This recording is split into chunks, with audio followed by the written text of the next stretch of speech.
Hello people, and this is my first Strand build. It's currently gimped with the aspects being tied behind a time gate, but what we have as Strand makes it a lot of fun to use. And then when we unlock everything, I can truly go back over this build, give it a rework. So this build, you can generate loads of orbs, have armor charge times 3 up all the time, and 3 being the key number as it acts as a way of storing a grenade. So if you decide to yeet your grenade out and miss the tangle, got a backup in your pocket. And then there's a cool synergy with some of the other mods in my build that essentially allows you to have your grenades up pretty much all the time as long as you can finish something. Then with the combination of the Quicksilver catalyst, essentially you have tangles on pretty much in your back pocket all the time. So the synergy is insane with this, as you'll be able to see as you watch the video. Stuff I'd like to just say, you need to change your mindset with how you use the grenade on Strand. Change the grenade to like web slinger, so it's something completely different, as it's more for swinging than it is for basically dishing out DPS. So if you see a tangle, then you can shoot your web out, grip onto the tangle, yourself forward and punch things.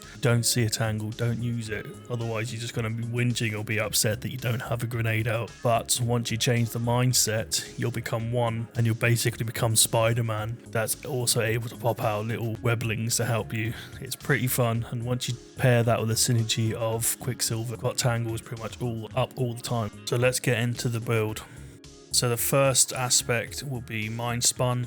What this allows for you to do is whenever you grapple something and pull yourself towards them and you punch something, it will generate threadlings on hits, and those threadlings will cut about and hit other people and basically set off like a cascade of an event of explosions. Weaver's cool, so this allows for your threadlings to be stored, and then whenever you fire off a rift, any of those threadlings you have will also fire off, and it will also generate 3 more off that spot. The first fragment, Finality, so whenever you do a finisher, it will generate threadlings, and the way this build works, you'll be doing finishers off a lot, so this plays really well with this build. The next one, Thread of Mind, so whenever you suspend something, it also gives you class energy, pairs really well. Next one, Warding, so picking up Orbs of Power will give us Woven Mail, essentially like a green glow body armor, acts as a DR, but doesn't protect the head. As we're picking up loads of Orbs of Power, it goes really well. Finally, Fury, so damaging a target with Tangle grants melee energy, as Warlocks have 3 melee energy slots but really struggles to fill them up. This goes really nicely, but as the Strand gets unlocked, I'll obviously go back over everything and buy the aspects to better suit this build. So I'm going to go over to the armor mods now and quickly explain why I've set things up as I have. On the helmet, I've got 2 times Harmonic Siphon times Strand Siphon. What Strand Siphon allows for is rapid kills with a Strand weapon, spawns an orb, and combination of it being a kinetic weapon works really well with generating orbs.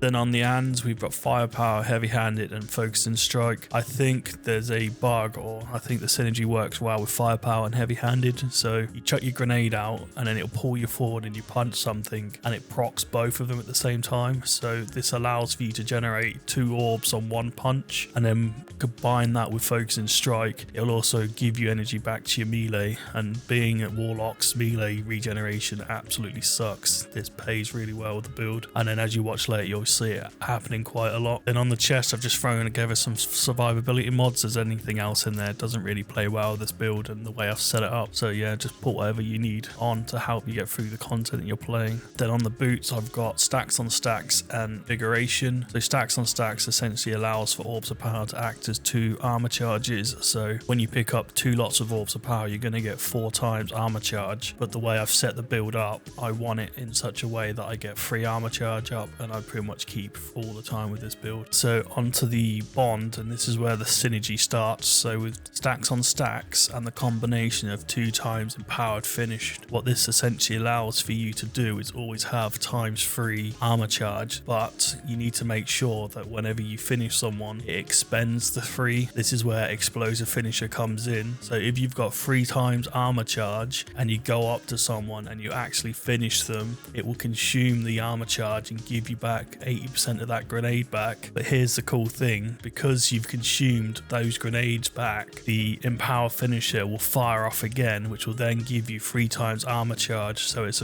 a loop within itself. So you've run out of grenades, you can go off and you can finish someone. If you don't have any armor charge, it will give you 3, and then you go finish off another person, and then you've essentially got your grenade back. But because you've consumed those armor charges, the Empowered Finisher will fire back off again, and it will give you 3 again. So it's an infinite loop of armor charge, grenade, armor charge, grenade. And as you're watching in my videos, you'll see that armor charge times 3 never leaves. And even if I expend it to get my grenade back, it will just simply give it me back again. It's a really good loop, and I'm surprised I haven't really seen much, or really anyone speak about it. So this is my moment for you. So the exotic of choice that is settled on for this build is Swarmers. So what this allows us for is for your tangles to spawn a threadling, which are the little worms, and those little worms will go off and seek targets and essentially unravel targets that they damage. So a target that's been unraveled will essentially be covered up in this green stuff, and then whenever you keep hitting them, they'll fire off these nanobites or these little nano bits like green swarmers, and then if you keep killing it enough, it will engulf itself into a tangled. So it plays really well, the build. Not to mention that if the target's been unraveled and it's a barrier champion, then this is their weakness. But I'd like to do an honorary mention. So when I went through the campaign, I was using cast iron amulets. So this is like the gauntlet that allows for Vampirous Caress, so whenever you melee something, it'll essentially give you like restoration. It was really strong. So if you don't have this, I recommend putting cast iron amulets on for this build, because you'll just be punching things anyhow and you'll be able to regen your health really quickly with the armlets on. So the exotic that I've settled on is Quicksilver. So what this does is with the catalyst, it turns it into a strand weapon, and whenever you kill something with the grenade, it will also spawn a tangled. So this adds really good synergy for this build. So as you're cutting through ads with this gun, you'll notice on the left hand side or on the gun itself, there'll be a number that will say like grenade readiness or grenade prepness, and it will then, when you hold down the R key, will load a grenade into the actual gun. You'll fire that off into a crowd, and that will then spawn tangled, which then allows for you to yeet yourself forward, punch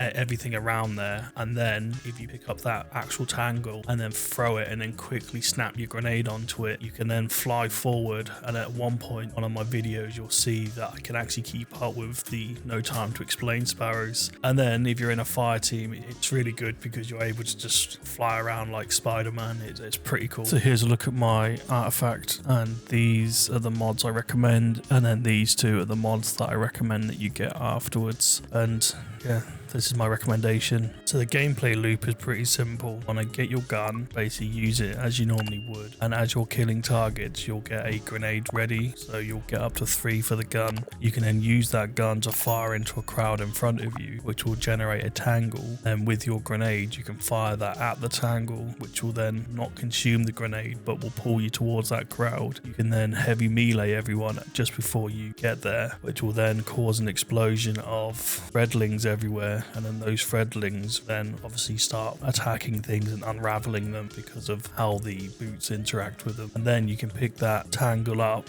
and then throw it towards the next group, and then as you throw that tangle, get your grenade and fire it at the tangle, and it will attach to it and pull you forward so it doesn't consume the grenade. And then in essence, you've got yourself a free grenade all the time. But if by some miracle you fire off your grenade and it doesn't actually hit the tangle and it consumes itself, or you've got a oh crap moment, I need to save myself and pull myself before I hit something, then shoot a target, get it to a finisher state, and you can finish them off. And if you have free armor charges, it will give that grenade back, or near enough all of it. But if you don't have free armor charges, it will then consume those armor charges and then give you free back. So in essence, kill 2 targets with a finisher and you've got your grenade back. It's a really good loop. Then as there's loads of orbs of power on the floor, you pick them up, and it also gives you woven mail. I'm not too sure how much of the damage reduction it gives you, but you get a cool bit of green glow on you, and yeah, it's free damage reduction, so why not? And then the way the champion mods work, I've got unraveling to deal with barriers, suspension to deal with the unstoppables, and then I've got the seasonal mod overload to deal with overloads. So, and then I've also got a chill kit